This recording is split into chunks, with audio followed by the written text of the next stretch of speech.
Hey, welcome.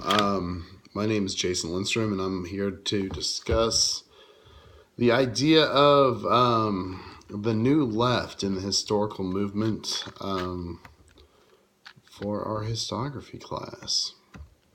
So here we go. I had quite a bit to read through and go off of. I'm going to give you a brief overview and hit up some questions.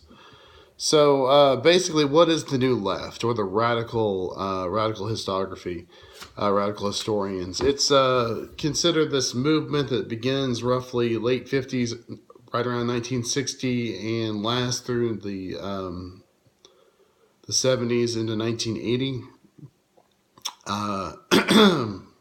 Like most movements in that time, it's shaped by the civil rights movement. It's shaped by the anti-Vietnam War movement. Um, Shaped by the women's liberation, gay and lesbian rights, and all the social changes that are happening at that time in America. How it differs from like the progressive historical movement in the fact that there's no movement towards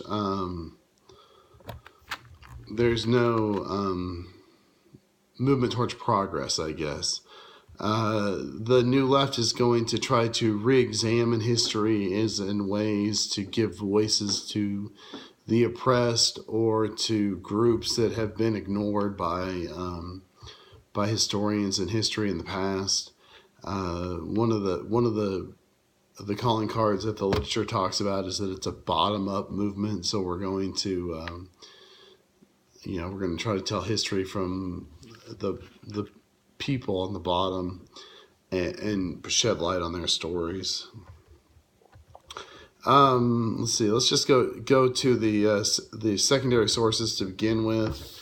I had two of them. I had Jonathan Weiner, who wrote Radical Historians and the Crisis in American History from 1959 to 1960. Let's see where we are here. Weiner just basically talks about. He just gives a critique of the new left. Discusses that these are just people trying to give voices to ordinary people. We already kind of talked about that. Discusses its origins. It actually begins at the University of Wisconsin in the late 50s, which is ironic because the University of Wisconsin and Wisconsin itself is home to the progressives and the progressive ideas in politics.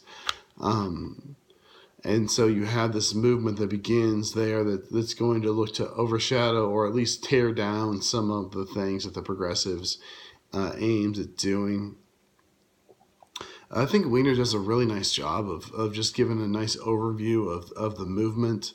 I think this literature that we're presented here in this unit is really just an introduction to this new left. It doesn't really get into the counterculture movement at that point. The second secondary source is Rich Yesselson, and he talks more about Gabriel Coloco, who's a historian we'll discuss here in a minute. But he looks at Coloco's work, The Triumph of Conservatism, in which Colokol basically argues that the progressive movement in America in the late 1800s, early 1900s was not a victory of the people or a victory of government over big business and monopolies, but it's actually a victory of big business against competition across regional and national sources. Coco basically argues that in his work that big business welcomed these regulations and in fact in many cases wrote the regulations for government to instill in order to put smaller competitors out of business. He uses the Meat Inspection Act of the early 1900s as an example. The larger meat packing companies could afford the added expense of inspection, while the smaller competitors, they're just trying to get off the ground, couldn't. Another example is child labor. The more established textile mills of the North could afford to pay adult wages and so therefore they pushed for legislation that would prevent child labor, to prevent competition from Southern textile mills that were hoping to compete by using cheaper labor. So those are our two secondary sources other than the textbook. Textbook does a really nice job, especially histography, ancient, middle, and modern. Has a great quote in there talking about. Let's see if I can find it here in the paper. The New Left was where heroes turned into dark figures and losers became heroes. The American Revolution was a stunned social revolution.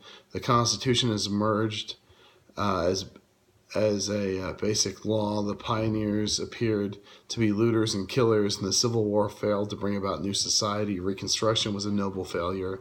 The Progressive Era was really a triumph for conservatism. The New Deal defrayed and betrayed true populism.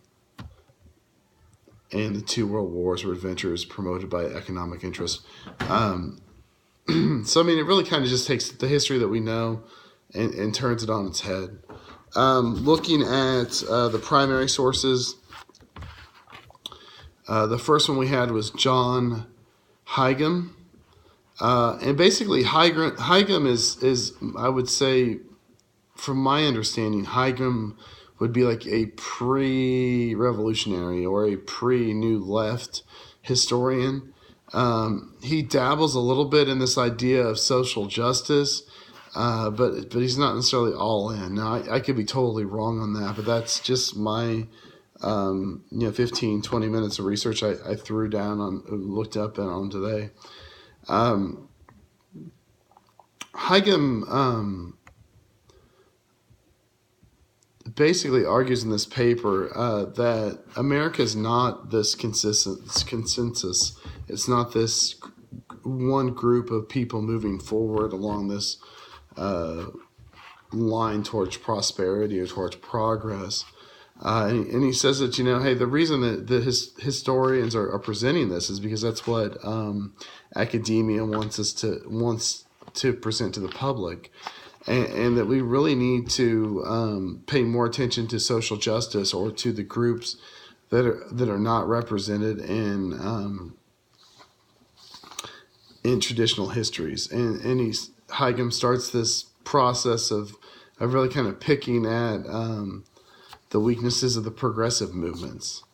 And he closes his argument saying that if we're to write history as critics, it's to assume an active responsibility, both in the face of the past and the contemporary public, and to engage one with each other. So we're trying to take the lessons from the past and apply them to present day. I think he has some great points in there. Of the three primary sources, the one I probably enjoyed the most was by Lind. He wrote On Turner, Beard, and Slavery, in which basically he takes Frederick Turner and Charles Beard to task about their admission of slavery in their two more famous works, Turner's Frontier Thesis and Beard's Economic Interpretation of the Constitution. Lind basically just blasts Turner by noting that, hey, Turner talks about the frontier, but he completely omits slavery. He doesn't talk about it at all. And when we're looking at the frontier, we're talking about the southern frontier as well. Lind has a great quote from Jefferson Davis when he talks about the fact that these farms in the southern frontier, or the southwest frontier, were built by slaves. And so by taking out the slaves,